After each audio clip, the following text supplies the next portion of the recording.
ডিএনসির অভিযানে ৫,২৬০টি আম গাছ উদ্ধার, অজ্ঞাতনামায় মামলা দায়ের। চাঁপাইনবাবগঞ্জ জেলা প্রতিনিধি মাহিদুল ইসলাম ফরহাদের পাঠানো তথ্য ও ভিডিও চিত্রে ডেস্ক রিপোর্ট।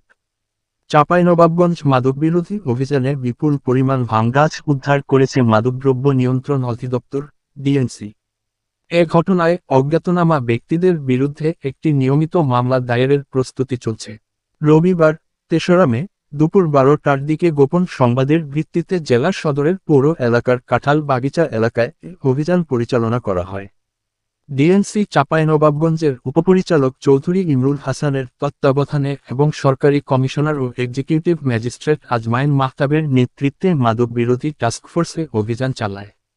অভিযানে প্রায় ৪ থেকে ৫ ফুট উচ্চতার মোট ৫,২৬০টি আম গাছ উদ্ধার করা হয়। উদ্ধারকৃত গাছগুলো পরবর্তীতে ধ্বংস করা হয়েছে বলে জানা গেছে। এ বিষয়ে ডিএনসির পরিদর্শক রফিকুল ইসলাম বাদী হয়ে অজ্ঞাতনামা ব্যক্তিদের বিরুদ্ধে একটি নিয়মিত মামলা দায়েরের প্রস্তুতি নিচ্ছেন। অভিযানে উপপরিদর্শক আরিফের নেতৃত্বে পুলিশের একটি দল সহযোগিতা করে।